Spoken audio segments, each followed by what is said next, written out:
नमस्कार विद्यार्थी मित्रांनो, तुमचं स्वागत आहे जय हिंद पाठशाला या यूट्यूब चॅनलमध्ये. सध्याला आपण 9व्या वर्गाचं विज्ञान आणि तंत्रज्ञान अभ्यासत आहोत. तर यामधील आता 3 धडे अपलोड झाले. जर ते तुम्ही पाहिले नसतील तर पाहून घ्या. 4था धडा आहे द्रव्याचे मोजमाप. चला तर मग सुरुवात करूया आजच्या व्हिडिओला. तत्पूर्वी जर तुम्ही आमच्या चॅनलवर नवीन असाल तर चॅनलला सबस्क्राईब करा आणि जास्तीत जास्त गरजू मित्रांपर्यंत शेअर करा. आणि हो, व्हिडिओ आवडल्यास लाईक करायला विसरू नका. त्यामध्ये पहिल्या द्रवाचे मोजमाप करताना द्रव्य अक्षयतेचे नियम असं आपल्याला सांगितलेलं आहे. तर रासायनिक अभिक्रिया किंवा अभिकारकाचे रिॲक्शन्स एकूण वजन व रासायनिक अभिक्रियेतून निर्माण होणाऱ्या उत्पादकाचं किंवा प्रोडक्टचं एकूण वजन सारखंच असतं. यालाच द्रव्य अक्षयतेचा नियम असं म्हणतात. म्हणजे काय, तर आपण 1 किलो कापसामध्ये 1 किलो जर पाणी मिसळलं तर दोन्ही काय होणार, 2 किलोच होणार. म्हणजे त्याला आपण साध्या सोप्या भाषेत समजून सांगण्यासाठी द्रव्य अक्षयतेचा नियम असं म्हणू शकतो. त्यानंतर स्थिर प्रमाणात नियम. आता स्थिर प्रमाणाचा नियम काय आहे, तर फ्रेंच शास्त्रज्ञ फ्ल्यूस्ट यांनी सन 1794 मध्ये स्थिर प्रमाणाचा नियम मांडला. काय मांडला त्याने नियम, तर संयुगाच्या विविध नमुन्यांमधील घटक मूलद्रव्याचे वजन प्रमाण नेहमी स्थिर असते. उदाहरणार्थ पाण्यातलं हायड्रोजन व ऑक्सिजन वजन प्रमाण 1:8च येणार. त्यानंतर 1 ग्राम हायड्रोजन व 8 ग्राम ऑक्सिजन यांच्या संयुगाने 9 ग्रॅम पाणी तयार होणार. त्याचप्रमाणे कार्बन डायऑक्साईड आणि कार्बन ऑक्सिजनचं वजनसुद्धा 3:8 म्हणजे 44 ग्राम कार्बन ऑक्साईड आणि 12 ग्राम कार्बन व 32 ग्राम ऑक्सिजन असंच असणार. यामध्ये त्यांनी परिचय शास्त्रज्ञाचा यामध्ये अणातत्व लायोझिन या शास्त्रज्ञांचा परिचय दिलेला आहे. हे फ्रेंच शास्त्रज्ञ आहेत. त्यांच्या आधुनिक रसायनाचा जनक म्हणून ओळखलं जातं. रसायनशास्त्राप्रमाणे जीवशास्त्र व अर्थशास्त्र या क्षेत्रामध्येही त्यांनी भरीव कामगिरी केलेली आहे. ऑक्सिजन व हायड्रोजन याचं नामकरण लाव्हाझिये यांनीच केलेलं आहे. ही गोष्ट लक्षात ठेवायची, कारण यावर प्रश्न विचारू शकतो आयोग. ज्वलनात पदार्थाचा ऑक्सिजनशी संयोग होतो हे सिद्ध त्यांनीच केलं 1772 मध्ये. आणि रासायनिक प्रक्रियेत अभिक्रियाकारके व उत्पादकाचे अचूकपणे वजन करण्याच्या पद्धतीचा प्रथम वापर त्यांनी केला. पाणी हे हायड्रोजन व ऑक्सिजन यांच्यापासून बनलेलं आहे याचा शोधसुद्धा त्यांनी लावला. त्याचबरोबर त्यांनी रासायनिक अभिक्रियेत वस्तुमान कायम राखले जाते या नियमाचं सुद्धा पहिले लेखन केलं. त्याचबरोबर त्यांनी संयुगाच्या पद्धतशीरपणे नावे दिली, जसं की सल्फ्युरिक आम्ल आणि कॉपर सल्फेट इत्यादी. आणि त्यांना 1789 मध्ये एलिमेंट्स थिअरी ऑफ केमिस्ट्री हा आधुनिक रसायनशास्त्रातील पहिला ग्रंथ लिहून काढलेला आहे.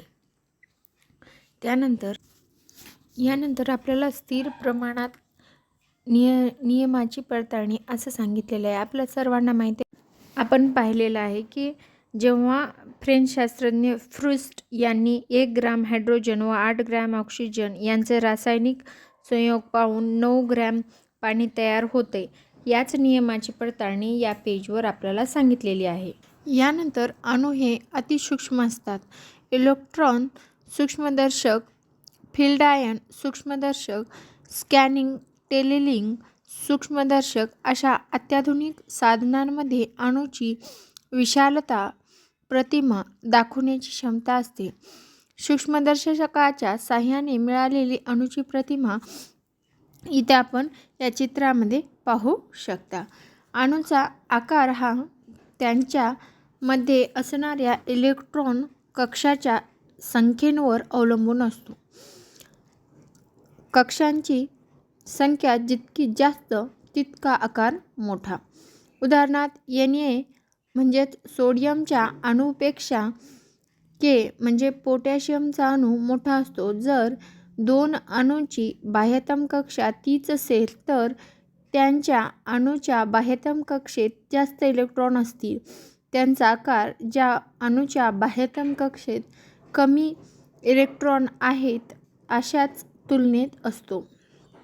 उदाहरणार्थ Na च्या अणूपेक्षा Mg चा अणू लहान असतो. अणूचे वस्तुमानांक किंवा मास ऑफ ॲटम.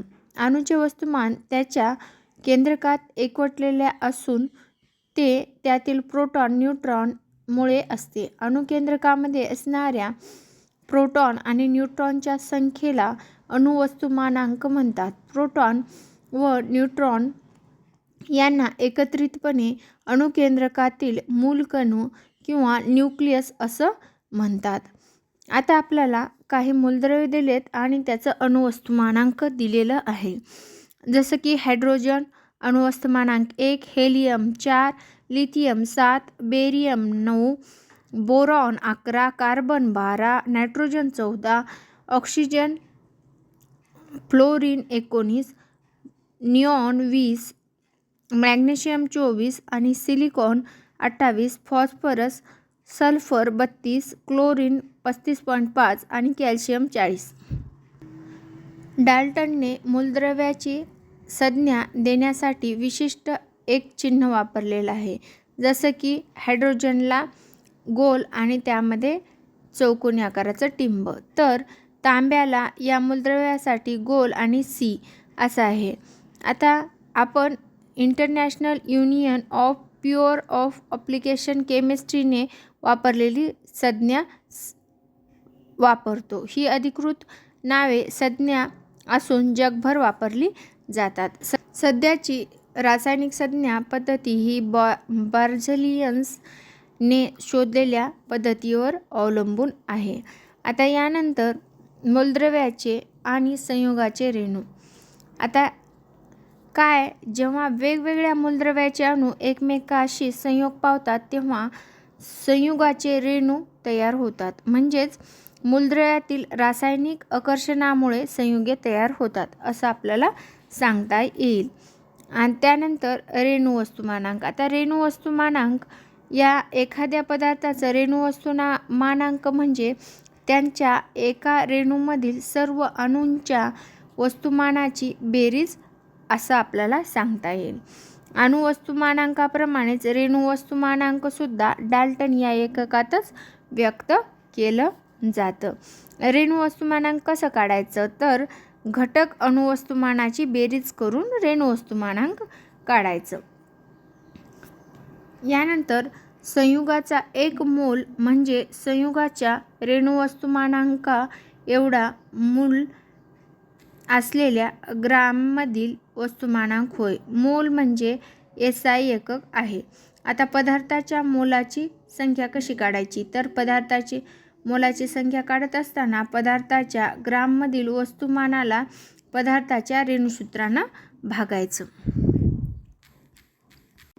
यानंतर नेहमी लक्षात ठेवा, या सत्रामध्ये एखाद्या पदार्थाच्या दिलेल्या राशीतील रेणूची संख्या त्या पदार्थाच्या रेणू वस्तुमानांकावर ठरते असं सांगितलेलं आहे. त्यानंतर वेगवेगळ्या पदार्थाच्या समान वस्तुमानांकाच्या राशीमधील रेणूची संख्या ही वेगवेगळी असते असं पण सांगितले. त्याचबरोबर वेगवेगळ्या पदार्थ एक मोल राशीची ग्राममधील वस्तुमाने वेगवेगळी असतात.